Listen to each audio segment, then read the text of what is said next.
Bonjour et bienvenue dans Négatif, le podcast à l'écoute des créateurs et créatrices d'images et de sons. Je suis Thibaut Elie et aujourd'hui c'est un nouvel épisode spécial au Festival de Cannes 2019. Je suis avec le chef opérateur Paul Guillaume afin de parler du film sur lequel il a travaillé, qui est présenté à la Semaine de la Critique, Les héros ne meurent jamais, de la réalisatrice Aude Léa Rapin. Ce film concourt à la Semaine de la Critique ainsi que pour le prix du meilleur premier film de Cannes, la Caméra d'Or. Bonjour Paul Guillaume. Bonjour. Ce film raconte l'histoire de Joachim, un jeune Français qui, suite à une rencontre, croit être la réincarnation d'un soldat mort en Bosnie en 1983. Avec 3 amis, une réalisatrice, un ingénieur du son et un caméraman, Joachim part à la recherche de ce fantôme de lui-même.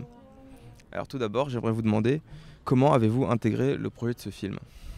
Alors la rencontre avec Aude Léa, c'est d'abord faite par son travail, par une rencontre de cinéma en fait, quand j'ai découvert ces 2 courts-métrages, Ton cœur au hasard et Que vive l'empereur. Et je me souviens très bien avoir à la fois énormément aimé voir ces films et les découvrir parce que je découvrais un monde absolument singulier qui m'était étranger et qui pourtant me touchait énormément. Et je me souviens aussi d'un petit pincement à la fin, quand le générique de fin était arrivé sur ces 2 films, parce que j'avais découvert que Aude Léa travaillait seule, c'est-à-dire sans chef opérateur, elle filmait elle-même, avec un petit appareil photo qu'elle tenait à la main. Et je me souviens m'être dit, en tant que chef opérateur, « Ah, c'est dommage, c'est une rencontre de cinéma qui n'arrivera pas. » C'est-à-dire que Aude Léa n'a pas besoin de quelqu'un pour l'aider à filmer, puisqu'elle sait le faire, et qu'en un sens, elle se débrouille très bien comme ça. Et plus tard, la vraie rencontre s'est faite par Jonathan Cousinier, qui est comédien, grand ami de Aude Léa et co-auteur des Héros ne meurent jamais.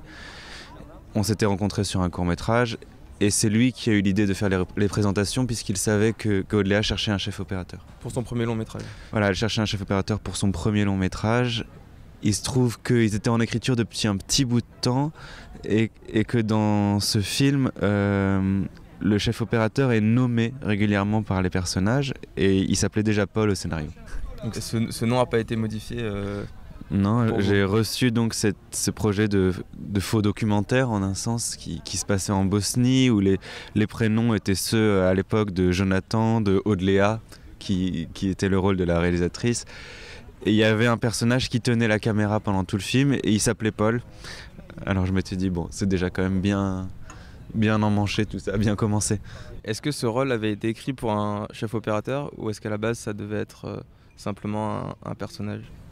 Non, Aude Léa savait qu'elle ne voulait plus filmer elle-même. Ça, elle l'avait décidé après son dernier moyen-métrage qui s'appelle Que vive l'empereur. Et je sais que un jour, elle s'est confrontée au fait que la technique prenait le pas sur son rapport aux acteurs. C'est-à-dire que je crois qu'elle a eu un problème de mise au point ou quelque chose comme ça. Après un monologue qui était effarant, dont ils étaient tous très heureux sur le plateau. Et après ce problème-là, elle s'est dit qu'elle en avait marre de s'encombrer, en un sens, de tout ce que ça demande comme disposition mentale et technique de filmer soi-même. Et donc elle avait besoin d'un chef opérateur ?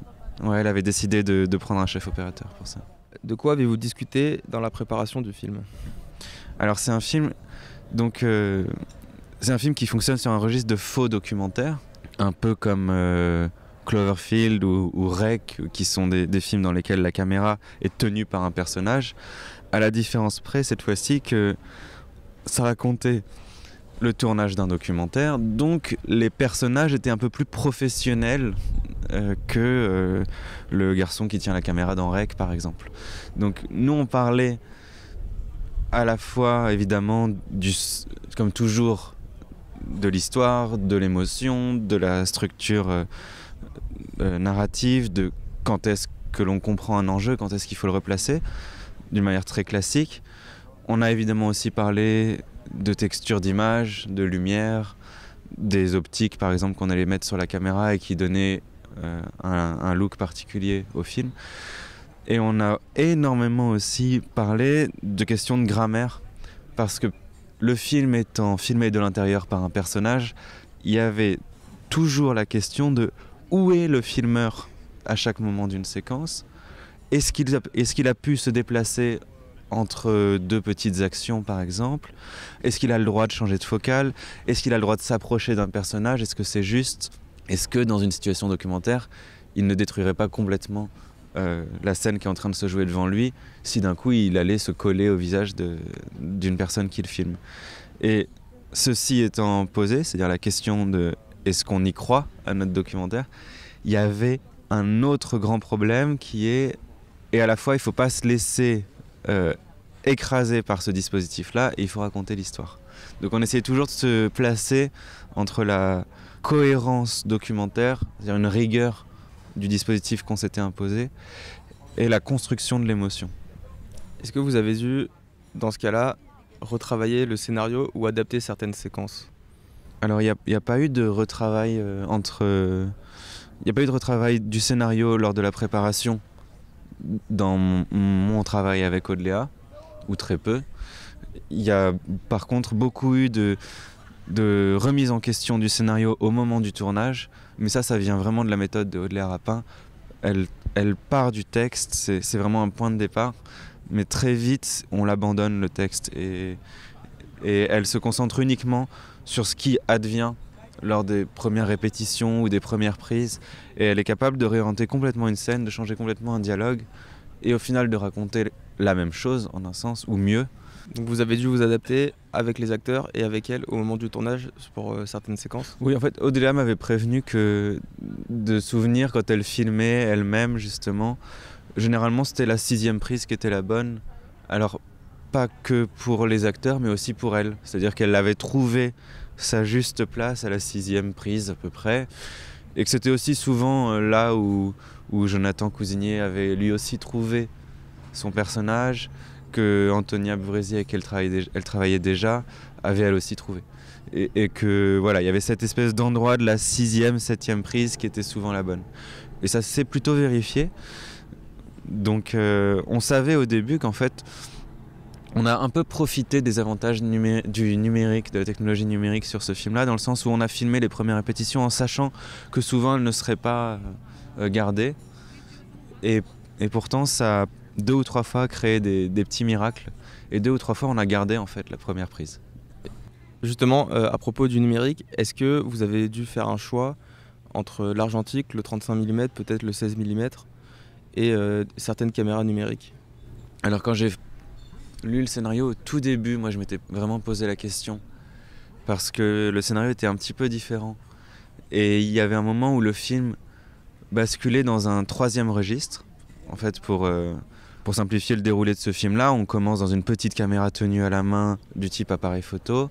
Ensuite, il y a le cœur du film qui lui est filmé par le personnage de Paul avec une caméra numérique de qualité. Et avant, dans une toute première mouture de scénario, il y avait aussi une fin dont la texture était encore différente et qui, elle, était une pure fin de fiction. Et à l'époque, je m'étais dit que c'était quelque chose qu'il fallait filmer en 16 mm. Il se trouve que pour faire ce film-là, on a eu en réalité très peu d'argent. On a eu moins d'1 million d'euros. Et Audléa, de plus, a une espèce d'attitude résolument moderne face aux médias numériques. C'est-à-dire qu'elle a non seulement... Elle l'utilise à plein, c'est-à-dire que son utilisation du numérique est très intelligente. Elle est capable de prendre ce qu'il y a de meilleur dans ce support-là, c'est-à-dire qu'on peut tourner un peu plus. On a assez vite une idée de ce qu'on est en train de faire. On peut pratiquement pré-monter sur le plateau ou le soir sur l'ordinateur. Et elle a une utilisation du numérique qui est une utilisation de cinéaste. Et je pense que Audléa ne souhaitait pas, même si elle avait pu le faire, s'encombrer de la gestion de ce que tourner en argentique implique. C'est-à-dire qu'il faut compter ses prises, il faut être un peu sûr de ce qu'on veut faire, et on peut moins chercher en faisant, il faut chercher avant. Et je pense que Audléa, c'est pas son cinéma, ça. Il m'est arrivé de travailler avec des réalisateurs qui embrassent la méthodologie du tournage en argentique très très bien, mais c'était pas le cinéma de Audléa Rapin. Vous êtes chef opérateur, donc vous êtes responsable de l'image sur le tournage, mais vous avez également une équipe. Est-ce que vous pouvez nous parler des tâches que vous avez dû déléguer à cette équipe ? Alors sur Les Héros ne meurent jamais, on était déjà en très petite équipe, c'est-à-dire que en théorie le chef opérateur est le chef de 3 équipes. Il est chef de l'équipe caméra, dans laquelle le premier assistant fait le point et s'occupe de du bon fonctionnement technique de l'ensemble des appareils de prise de vue qui sont sur le plateau. Le second assistant opérateur l'aide dans sa tâche et lui permet de ne pas quitter le plateau et de gérer le matériel, de l'entretenir et d'être aussi plus efficace. On a souvent un troisième assistant qui lui s'occupe du retour vidéo, donc de s'occuper que tous ceux qui sur le plateau doivent voir une image la voient au bon moment. Et parfois, une personne qui s'occupe aussi de la sauvegarde des rushs. Il y a l'équipe électricité, donc ceux qui font la lumière, qui sont, on va dire, souvent un chef électricien assisté de une, deux, voire beaucoup plus de monde quand il s'agit de gros décors. Et en machinerie, une équipe de la même structure, un chef machiniste assisté de une, deux, voire plus de personnes. Et sur ce film-là, on était 4 en tout et pour tout. Donc j'avais 2 assistants caméra, une chef électricienne et moi-même. Il n'y avait pas de chef machiniste, il n'y avait pas d'assistant électricien. Et donc on a dû repenser un peu l'organisation classique d'une équipe image. Marlène Lamour, qui est une chef électricienne qui a eu une grande carrière, a travaillé un peu dans toutes les configurations, c'est-à-dire sur des films très gros. Elle a fait Dipan par exemple, ou beaucoup de films de Bonello. Et elle a fait aussi d'autres films dans des configurations beaucoup plus réduites. Elle est capable de s'adapter presque comme un documentariste, en utilisant les moyens du bord et en faisant au plus simple. C'est ce qu'on a beaucoup fait. Et l'équipe caméra était un peu hybride, c'est-à-dire que Cyril Hubert, mon assistant de presque toujours, a eu à peu près le même rôle que d'habitude, lui. Mais le second assistant caméra, Florian Berthelot, est aussi steadicammer. Et on avait conçu une espèce d'organisation où il sortirait le steadicam quand il y en aurait besoin. Et il serait second assistant le reste du temps. C'est pas du tout une configuration classique et je dois le remercier pour ça parce que peu de steadicamers auraient accepté de faire comme ça. Est-ce que vous leur déléguez essentiellement des tâches techniques ou est-ce qu'ils ont également une part dans la création artistique des séquences sur le tournage ? Alors artistiquement, il est évident qu'avec le chef électricien ou la chef électricienne, on parle de lumière, on parle de couleur, on parle de ressenti. Et la discussion est toujours en train de fluctuer entre une préoccupation artistique et des solutions ou des problèmes techniques.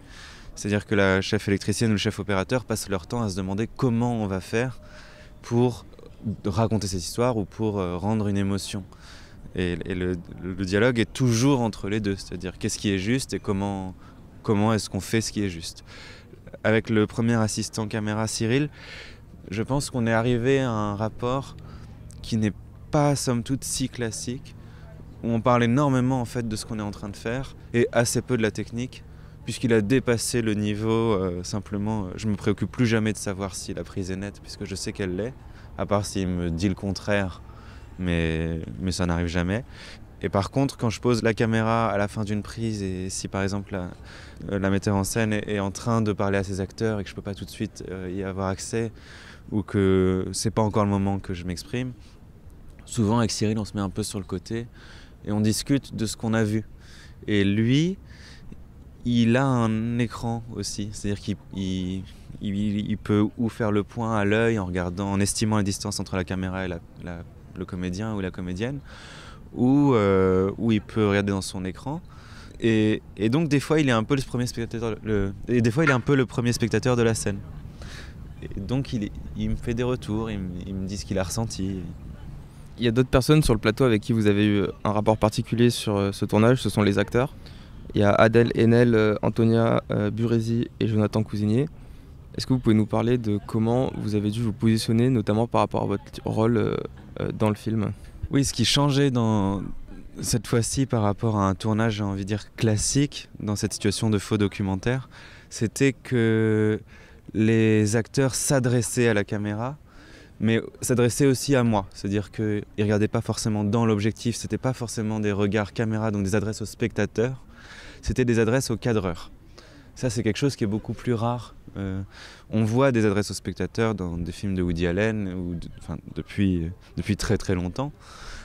L'adresse au caméraman, c'est quelque chose qui est beaucoup moins fréquent et qu'on a dû apprendre un peu à gérer. Mais donc ça a créé aussi une relation particulière entre nous quatre, j'ai envie de dire nous quatre personnages du film. C'est-à-dire que la caméra était là pour raconter l'histoire, mais elle était aussi là en tant qu'objet tenu par l'un des personnages du film. Et je me souviens, il y a quelque chose qui va raconter par la négative quel était notre rapport. Un jour, on a sorti le Steadicam et Florian Berthelot a fait toute une séquence au Steadicam dans un cimetière. Et le soir, on en a un peu parlé avec les acteurs qui étaient un peu perturbés parce que le Steadicam, déjà, c'est un objet qui est très différent, qui tient la caméra assez loin de la personne qui opère le Steadicam. Et puis, c'était Florian. Et ça, je pense que Adèle, par exemple, a assez vite souligné que pour eux, ça changeait beaucoup de choses, que c'était comme changer un acteur et mettre une doublure qui lui ressemble pas du tout, en se disant « Ah, mais c'est un contre-champ, on s'en fiche ». Elle était perturbée et elle voulait rappeler à Audléa que c'était important, en fait, qu'on avait construit une relation de personnage à personnage ou d'acteur à acteur et que c'était pas interchangeable, c'était pas la caméra, c'était ce personnage-là, du cadreur. Avez-vous eu, en tant que chef opérateur, la possibilité d'avoir des initiatives, d'improviser et de faire évoluer le dispositif de tournage? Oui, en tant que chef opérateur, dans ce film-là, il y avait plusieurs choses. Donc il y avait interpréter, comme un chef opérateur interprète une histoire, pense une grammaire, une évolution de la lumière ou des axes ou des plans qu'on utilise pour raconter l'histoire. Il y avait aussi à construire, donc ça c'était nouveau, une évolution pour le personnage de Paul, le cadreur du film, donc, qui petit à petit se laisse embarquer dans l'histoire et prend de plus en plus de liberté et devient un peu de plus en plus mystique au fur et à mesure qu'il commence à croire lui aussi à cette histoire de réincarnation. Il y a en fait, je pense formellement dans ce film-là, une évolution qui part d'une esthétique extrêmement brute et documentaire, voire carrément une esthétique de film amateur, pour arriver, en passant par le cœur du film qui est ce faux documentaire dont on parlait, à la fiction. Et Audléa m'a dit ça, elle m'a dit je pense que ce film résume en fait mon parcours de cinéma jusque-là, d'une petite caméra tenue à la main que je tenais toute seule, qui dans l'histoire est tenue par Adèle Haenel, qui filme dans son salon son ami Jonathan, qui lui raconte une histoire extraordinaire. Et à la fin, où les plans deviennent plus longs, plus proches du plan séquence, plus chorégraphiés. Et je pense que l'évolution formelle de ce film est en effet une évolution du brut documentaire vers une espèce de fictionnalisation de l'image. En tant que chef opérateur, est-ce que vous accompagnez également l'image jusqu'à son achèvement, c'est-à-dire l'étalonnage? L'étalonnage, c'est l'étape où notamment les couleurs et le contraste sont modifiés pour faire le fichier final qui sera diffusé dans les salles. Alors, oui, surtout aujourd'hui dans un monde numérique, l'accompagnement de l'image de bout en bout, c'est-à-dire de avant sa création, quelle caméra on utilise, comment est-ce qu'on traite le signal sur le plateau, comment est-ce qu'on va tourner, comment est-ce que l'image va être traitée avant montage, et ensuite comment l'image va être traitée finalement en couleur, en contraste, lors de l'étalonnage. Tout ça, c'est des choses qui se pensent globalement aujourd'hui. Et c'est vrai que si on ne les pense pas, on peut se retrouver avec une image qui n'est pas vraiment réfléchie. C'est-à-dire, à l'époque du cinéma argentique, le choix, rien que de la pellicule et de son développement, était déjà un choix d'image extrêmement fort. C'est-à-dire qu'on obtenait, dès la sortie du laboratoire, le soir même du tournage, quand le négatif sortait du laboratoire, on obtenait une image singulière qui avait une direction esthétique de laquelle il était très compliqué de revenir. Aujourd'hui, en numérique, c'est assez différent. Le signal numérique est une espèce de potentiel extrêmement vaste. On peut faire beaucoup de choses avec une image numérique raw ou brute avant qu'elle ne soit traitée. On peut la développer en un sens de plusieurs manières différentes. Parce qu'elle a beaucoup d'informations. Parce qu'il y a beaucoup d'informations. Il n'y a pas de hautes lumières qui sont brûlées. Il n'y a pas de basses lumières dans lesquelles il n'y aurait plus aucun détail. toutes les couleurs sont potentiellement là. En fait, on peut faire un peu tout et n'importe quoi à partir d'une image numérique aujourd'hui, tant les caméras sont performantes. Et donc il est nécessaire aujourd'hui d'accompagner l'image jusqu'au bout, c'est-à-dire d'être là jusqu'au dernier jour de l'étalonnage. Et donc l'étalonnage, est-ce que c'est une étape à laquelle vous pensez déjà avec la réalisatrice à partir de la pré-production, ou est-ce que vous pouvez aussi la réinventer et la repenser après le tournage en fonction de ce qui s'est passé, de ce que vous avez vu, de ce que vous avez perçu aussi? Oui, alors il arrive qu'on repense une image à l'étalonnage, qu'on se dise que pour une raison ou une autre, on s'est peut-être trompé au moment de la préparation du film ou du tournage. Sur ce film-là, ça n'a pas été le cas. J'avais très tôt proposé une image étalonnée avec la méthode de l'étalonneur Christophe Bousquet, avec qui on a construit un espèce d'outil de pré-étalonnage sur le plateau et pour le montage. Et en fait, le soir, en rentrant du tournage, j'importais toutes les images de la journée dans un ordinateur. Je corrigeais, j'homogénéisais assez rapidement les images avec le pré-développement qu'on avait imaginé et conçu pour ce film-là. Et on a une image au montage qui est très très proche de l'image finale. Donc il n'y a pas eu ici on n'a pas fait machine arrière sur le look du film. Et quels ont été justement ces choix esthétiques en termes de couleurs, de contraste, de texture que vous avez souhaité effectuer pour cet étalonnage? Alors en termes d'étalonnage, c'est la cuisine un peu interne de l'étalonneur Christophe Bousquet qui avait conçu un étalonnage dont le fonctionnement est assez compliqué, mais il m'avait passé sa session d'étalonnage, donc je pouvais réutiliser les couleurs. On cherchait à avoir une image assez contrastée, assez saturée dans les basses lumières, et à la fois que les hautes lumières, tout ce qui est un peu clair dans l'image, ne soit pas trop saturé, parce que c'est ce qu'on appelle vulgairement le fluo, et qui en fait donne ce sentiment d'une image numérique souvent. Donc les hautes lumières étaient quand même beaucoup plus contrôlées en saturation et un peu chaudes. Sur la texture, les choix aujourd'hui de texture peuvent se faire à moitié en post-production. On peut changer la texture d'une image sur des logiciels, mais c'est assez laborieux sur un film sans budget.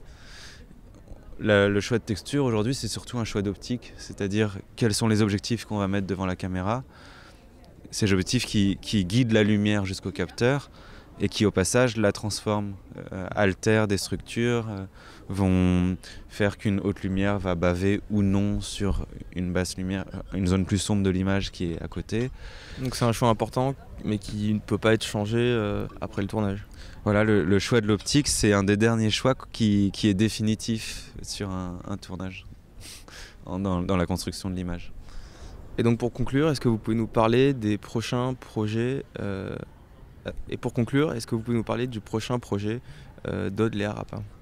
Alors, j'ai pas trop le droit de vous révéler le contenu exact de l'histoire. Ce que je peux vous dire, c'est que, en fait, on a peut-être été jusqu'au bout de ce geste du faux documentaire avec Aude Léa, et qu'elle a un vrai désir maintenant de fiction et d'utiliser dans sa façon de raconter les histoires toute la puissance de l'image fictionnelle sans ces règles du jeu dont je vous parlais, qui sont les règles du jeu du faux documentaire.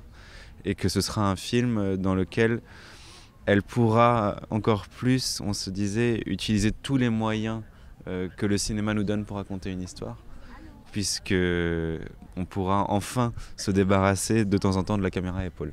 Voilà. D'accord, et c'est sur ce dispositif mystérieux qu'on va se laisser. Merci beaucoup Paul Guillaume. Merci. D'avoir participé à cet épisode spécial de Négatif depuis le Festival de Cannes 2019. Vous pouvez nous réécouter et nous suivre sur le site négatif.co, sur YouTube, sur Spotify ainsi que sur iTunes. À bientôt.